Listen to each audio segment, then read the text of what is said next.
Brought to you by V-Guard, co-powered by Sensodyne. लवकरच 2 दिवसात नाशिक महानगरपालिका हद्दीत नगर विकास खात्याअंतर्गत भूसंपादन घोटाळा बरं का भूसंपादन घोटाळा आणि त्यातून झालेले 800 कोटीचे गैरव्यवहार नाशिकमधल्या आपल्या मर्जीतल्या बिल्डरांवर भूसंपादनाच्या नावाखाली 800 कोटी रुपयांची कशी खैरात केली आणि हे पैसे 800 कोटी बिल्डरांच्या माध्यमातून कोणाकडे गेले या संदर्भात मी माझं काम चालू आहे, संपलेलं आहे, विस्तर तक्रार मी करतो आहे। नगर विकास खातं मुख्यमंत्र्यांच्या अधिपत्याखाली जे आहे, मग ते ठाकरे सरकार असताना किंवा आता सर्व महानगरपालिका क्षेत्रामध्ये अशा प्रकारचे घोटाळे झाले। हा जो पैसा राजकारणामध्ये येतो आहे सध्या महाराष्ट्राच्या, तो कोणत्या माध्यमातून येतो आहे त्याचा खुलासा मी करतो आहे। देखिए, उनका काम है अफवाह से गर्मी बढ़ाना और हमारा काम है माहौल को ठंडा रखना। हमारा नेता कैसा हो जो माहौल को रखे ठंडा वैसा हो। अब की बार वी-गार्ड एयर कूलर का चमत्कार। विशेषतः नाशिक महानगरपालिका, एका नाशिक महानगरपालिकेमध्ये एका व्यवहारात भूसंपादनाच्या 800 कोटी रुपये गैरमार्गाने गोळा केले। हा जनतेचा पैसा, करधारकांचा पैसा बेकायदेशीरपणे भूसंपादन करून आपल्या मर्जीतल्या बिल्डरांना 800 कोटी रुपये सरकारी तिजोरीतून दिले आणि ते मनी लॉन्ड्रिंग। हा पैसा मग हा जो शिवसेना फडणवीस गट आहे त्यांच्याकडे कसा पोचतो आहे हे मी 2 दिवसात तुमच्याकडे पुराव्यासह देणार आहे। आपला सरकार फुटतो तेव्हा हा घोटाळा झालाय की नगर विकास खात्याचा घोटाळा आहे। सरकार कोणाचे असेल, नगर विकास मंत्री तेच होते आणि तेच आहेत। कुठली जमीन आहे नाशिक शहरात? साधारण 17 ते 18 महत्त्वाचे बिल्डर आहेत जे शिवसेना फडणवीस गटाशी संबंधित आहेत। त्यांना हा लाभ मिळावा म्हणून हे भूसंपादनाचा रेटा लावला। शेतकऱ्यांना पैसे मिळाले नाहीत, बिल्डरांना पैसे मिळाले भूसंपादनाचे, आणि हे सगळे बिल्डर हे या मिंदे आणि कंपनीचे खास हस्तक आहेत। समृद्धीमध्ये तेच झालेलं आहे आणि ठिकठिकाणी भूसंपादनाच्या बाबतीत पण हेच होत आहे। MIDCच्या बाबतीत भूसंपादनाच्या बाबतीत सुद्धा हेच होत आहे। संपूर्ण राज्यभरामध्ये अशा प्रकारे लूट सुरू आहे। मी फक्त सध्या नाशिक महानगरपालिकेतल्या भूसंपादनाचं एक प्रकरण देणार आहे, त्यानंतर या राज्यामध्ये काय चाललं आहे तुम्हाला कळेल। संपला। मुख्यमंत्र्यांना थेट पैसे जातात, सीएम ऑफिसला पैसे तुम्हाला कळेल, मी तुम्हाला पुराव्यासह देणार आहे। पुराव्यासह या इथेच ती फाईल ठेवली जाईल, तुम्ही ती फाईल चेक करू शकता। गुजराती कंपनी मराठी माणसाला नोकऱ्या बीजेपी का बयान आया कसाब को लेके, मैं आपसे बात करता हूँ। गुजरातच्या कंपनीने मराठी माणसाला नोकऱ्या नाकारला हे पुन्हा एकदा सिद्ध झालं एका पत्र व्हायरल। खरं आहे ते, खरं आहे ते। मुंबईमध्ये एका गुजराती बेस कंपनीनं मराठी लोकांनी अर्ज करू नये, मराठी माणसानं महाराष्ट्रामध्ये अर्ज करू नये अशा प्रकारची भूमिका घेतल्यावर या महाराष्ट्राचं सरकार, मुख्यमंत्री बरं का, आणि जे म्हणतात आमची शिवसेना खरी, जी शिवसेना मराठी माणसाच्या न्याय्य हक्कासाठी स्थापन झाली, जी शिवसेना मोदी शहानी तोडली याच कारणासाठी की मराठी माणसाचा आवाज राहू नये या महाराष्ट्रात, मुंबईत, आणि ती बुळचट शिवसेना, म्हणजे शिवसेना फडणवीस गट, त्याला मी बुळचट शिवसेना म्हणतो, शिवसेना फडणवीसांची, ती आयुष्यावर गप्प आहे.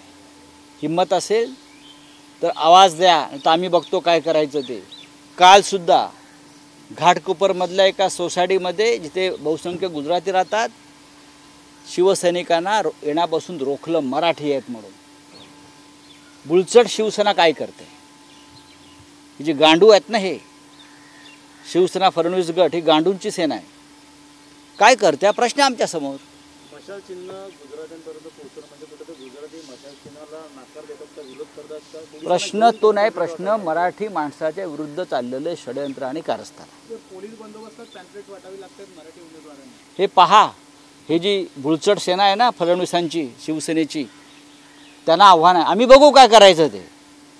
उद्धव ठाकरे यांच्या नेतृत्वाखालच्या शिवसेनेने आव्हान स्वीकारलेलं आहे. हे आव्हान आम्ही स्वीकारलं आहे. आम्ही लढू, आम्ही लढणार आहोत. पण हे जे आमची शिवसेना खरी म्हणणारे जे आहेत बुळचट गांडू, ते काय बोलतात ह्याच्यावर ते स्पष्ट व्हायला पाहिजे. अभी आप बोलिए. कसाब को लेके कि उज्जवल निगम को डिफेम किया जा रहा है. बीजेपी की तरफ से भी इलेक्शन कमीशन को लेटर लिखा गया है, कंप्लेंट की गई है कि जो करकरे हैं, हेमंत करकरे, उनको कसाब की गोली से नहीं मरे, वो बात ऐसी है कि हेमंत करकरे शहीद है. हेमंत करकरे देश के लिए लड़े. जब कसाब और उनकी टोली मुंबई में घुसी तो करकरे साहब उनके साथ लड़ रहे थे. कसाब की गोली से लगे और कोई टेररिस्ट उनके गोली से लगे, वो मेरा काम, हमारा काम नहीं है. लेकिन बैटलफील्ड पर करकरे साहब थे. वो ATS के चीफ थे उस वक्त. दहशतवाद, टेररिस्ट विरोधी जो हमारा जो एक स्क्वाड था उसके प्रमुख थे. तो अगर मुंबई पर टेररिस्ट हमला हुआ है तो मिस्टर हेमंत करकरे जो एज ATS चीफ वहाँ गए, उनकी टीम गई और वो शहीद हो गए. अब कुछ लोगों ने उस वक्त ये सवाल उठाया था कि करकरे साहब का जो शहादत है वो रहस्यमय है. मैं ये नहीं मानता हूँ. उधर और भी पुलिस शहीद हो गए, वहाँ और भी पुलिस अधिकारी शहीद हो गए. आपको मालूम है, अशोक कामटे साहब हो गए, और भी पुलिस सिपाही हो गए, चाहे VT में हो, चाहे मरीन लास्ट में तुकाराम ओम्बले शहीद हो गए. यहाँ करके वो एक बहुत बड़ा युद्ध था देश के दुश्मनों के खिलाफ. फिर भी करकरे साहब का नाम जो आया है, विजय वडेट्टीवार साहब ने यह पहली बार नहीं कहा है. मैं दो बात आपके सामने रखता हूँ. उसके बावजूद RSS और करकरे साहब का एक झगड़ा चल रहा था, एक संघर्ष चल रहा था, इसलिए इस प्रकार की बातें आती हैं. ये मेरी राय है व्यक्तिगत. मैं एक पत्रकार हूँ, एडिटर हूँ, लोगों से मेरी बातचीत होती इसलिए कि ATS ने उस वक्त 2 लोगों को पकड़ा था टेररिस्ट एक्टिविटी में, जिसमें साध्वी प्रज्ञा सिंह, आपको मालूम हो, और दूसरे कर्नल पुरोहित जो RSS से जुड़े हुए लोग थे. दूसरे एक स्वामी दयानंद थे, एक रमेश उपाध्याय थे.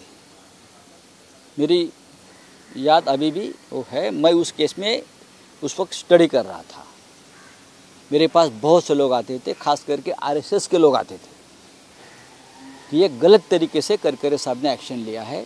साध्वी प्रज्ञा सिंह, कर्नल पुरोहित की फैमिली मेरे पास आती थी कि हमारे लोगों को गलत तरीके से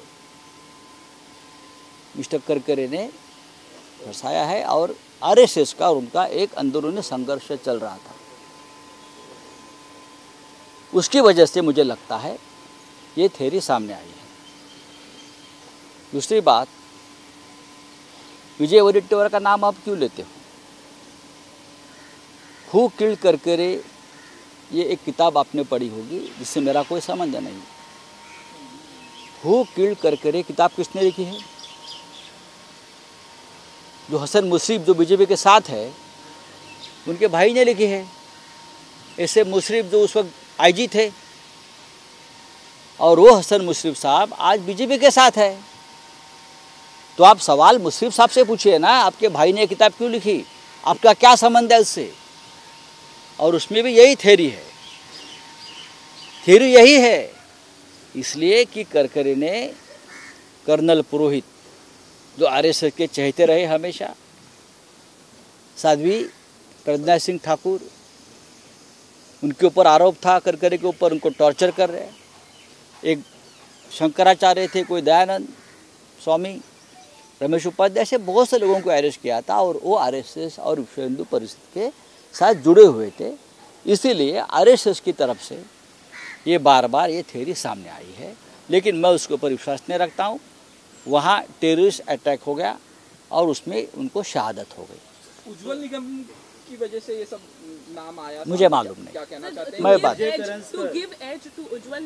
हो सकता है यही हो रहा है। देवेंद्र फडणवीस ने ये सवाल हसन मुश्रिफ जी के जो भाई है, जो आईजी थे उस वक्त, उसने जो किताब लिखी है हु किल्ड करकरे, उनसे ये सवाल मुश्रिफ साहब से पूछना चाहिए।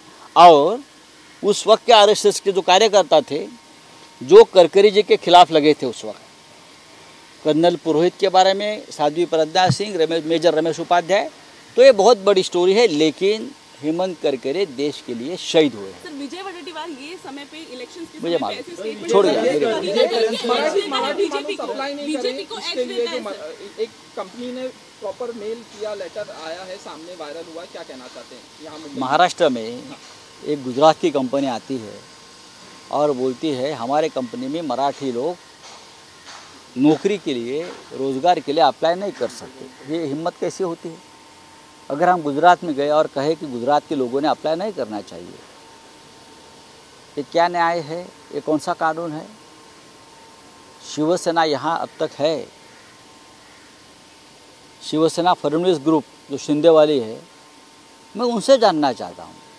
आप असली बोल रहे हैं ना, तो उसके ऊपर आपकी भूमिका क्या है? महाराष्ट्र में मराठी मानुस अप्लाई नहीं करेगा तो और कौन करेगा? गुजरात में गुजराती अप्लाई नहीं करेगा तो कौन करेगा? पंजाब में पंजाबी करेगा। यही हमारा एक कानून है, जहाँ जो रहता है वहाँ उनको रोज़गार मिलना चाहिए। लेकिन शिवसेना को इसलिए तोड़ा है कि यहाँ का मराठी मानुस का आवाज़ और ताकद खत्म हो जाए। चलिए, थँक यू। अजिबात नाही, असं नाही आहे। राजाभाऊ वाजे हे 2 लाखाच्या फरकाने आमचे निवडून येत आहेत। काही लोक गेले असतील, जात असतात, 4 जून नंतर त्यांना पश्चाताप होतो। तुम्ही चर्चा केली होती शेवटपर्यंत? नक्कीच विजय करंजकर हे आमचे जुने जाणते अनुभवी असे कार्यकर्ते पदाधिकारी आहेत। खरं म्हणजे उद्धव ठाकरे मुख्यमंत्री असताना आम्ही त्यांचं नाव राज्यपाल नियुक्त आमदारांच्या यादीत पाठवलं होतं ना, न विचारता त्यांना आम्हीच पाठवलं की जुना शिवसैनिक आहे। तेव्हा त्यांनी काय नाही विचारलं, माझं नाव का पाठवता, माझ्यापेक्षा इतर ज्येष्ठ लोक आहेत। होत असतं असं। सर, गणेश नाईक कुटुंबीय कुठे नाराज मला माहिती त्याची भेट घ्यायला जाणार आहे। वृत्तपत्रामध्ये मुलाखत देताना मुख्यमंत्री असं म्हणतात, उद्धव ठाकरेंनी आपलं मुख्यमंत्रीपद वाचवण्यासाठी 25 आमदार भाजपचे फोडण्याचा एक कट रचला होता। पण खरंच यात काय तथ्य नाही। तुम्ही आमचे 40 आमदार का फोडले सांगा ना, त्याच्यावर का बोलत नाही तुम्ही? शरद पवार साहेबांचे 40 आमदार, आमचे 40 आमदार, मी स्वतः शेण खायचं आणि दुसऱ्याच्या तोंडाला वास घ्यायचा।